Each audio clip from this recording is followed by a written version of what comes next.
আমি বৰ্তমান ঢকুৱাখানা সমষ্টিত আহি পাইছোহি আৰু ঢকুৱাখানা সমষ্টিত আমি এতিয়া ভিতৰৰ অঞ্চললৈ সোমাম আৰু ইয়াতো খুব সুন্দৰ পৰিৱেশ, গাঁৱলীয়া পৰিৱেশ আছে। ভিতৰলৈ নদী আছে, দুইভাগে মথাউৰিৰ পাৰে পাৰে সোমাব পৰাকে। আমি সেই ভিতৰৰ গাঁৱলৈ বৰ্তমান যাম।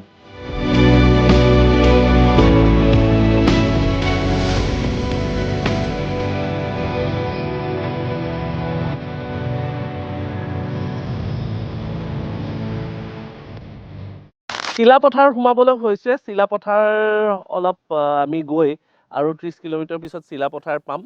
চিলাপথাৰ হোৱাৰ পিছত আমি হয়তো ধেমাজি যাম। চ' চিলাপথাৰতো খুব এটা ইলেকশ্যনৰ বতৰ যিহেতুকে তাতেও সমীকৰণ কেনেকুৱা হৈছে, কেনেকুৱা তাত ভোটৰ অংক, কেনেকুৱা ধৰণৰ কোন দিশে ভোট যাব, তাকে চাবলৈ বিচাৰিছোঁ। কিন্তু প্ৰত্যেকটো কাম কৰাৰ পিছত যেতিয়া আমি এনেকুৱা ঠাইবোৰলৈ গৈছোঁ, পূৰ্বতেও কৈ আহিছোঁ, বিশাল খেতিপথাৰ আৰু নিজান ৰাস্তা, বহু দিনৰ পিছত এনেকুৱা ধৰণৰ অনুভৱ হয়। কাৰণ চহৰৰ ধামখুমীয়াৰ মাজত আমি এনেকুৱা ধৰণৰ দৃশ্য, এনেকুৱা ধৰণৰ সৌভাগ্য নহয়গে।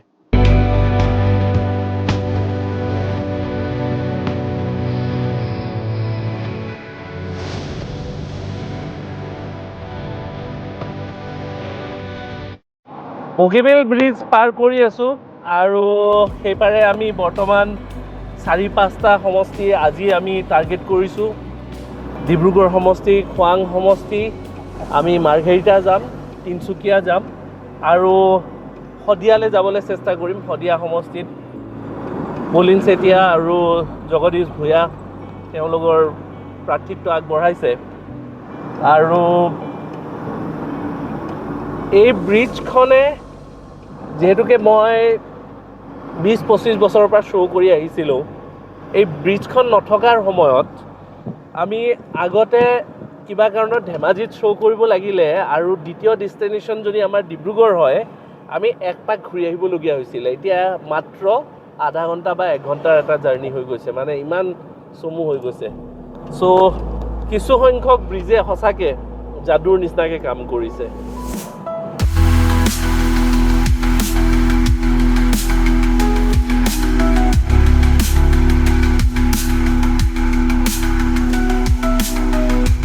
ডিব্ৰুগড়ত সোমাইছোঁ। ডিব্ৰুগড় সমষ্টিত সোমোৱাৰ লগে লগে আপোনালোকে নিশ্চয় ধৰিব পাৰিছে, মানুহ চাইকেলত ইতিমধ্যে গৈ আছে আৰু সেউজীয়া চাহ বাগানেৰে ভৰ্তি। আৰু এই চাহপাতৰ মাজে মাজে আমি এই সমষ্টিটোৰ আমি কেনেকুৱা কি কথা বতৰা, ভোটৰ কেনেকুৱা সমীকৰণ, সকলোবিলাক জানিবলৈ চেষ্টা কৰিম।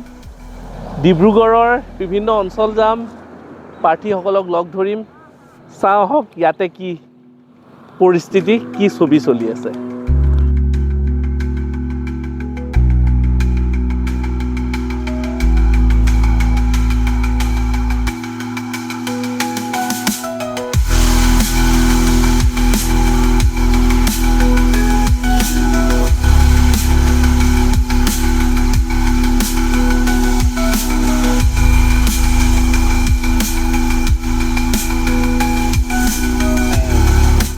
ৰেল লাইন আৰু ৰাস্তা একেলগে পেৰেলেলি যোৱা খুব কম স্থান আছে অসমত।